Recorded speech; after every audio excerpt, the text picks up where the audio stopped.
Record low interest rates are continuing to support Australia's property market, with prices rising 0.5% across the country last month to a median of $585,000.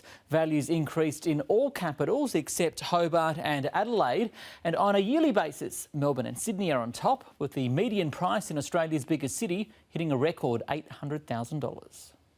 This four-bedroom home on Sydney's North Shore sold before auction for more than $2.5 million. We're seeing fewer properties going to auction and obviously more demand because migration into Sydney and Melbourne is strong. New listings in Sydney are down 16% from a year ago. And that's creating a sense of urgency for buyers. It's something that's concerning the Reserve Bank Board, which kept official interest rates at a record low of 1.5% today. The Governor actually mentioned that house prices in some markets are rising briskly, which they didn't say that last time. In a statement, Philip Lowe also mentioned that growth in rents is the slowest for some decades amid oversupply concerns.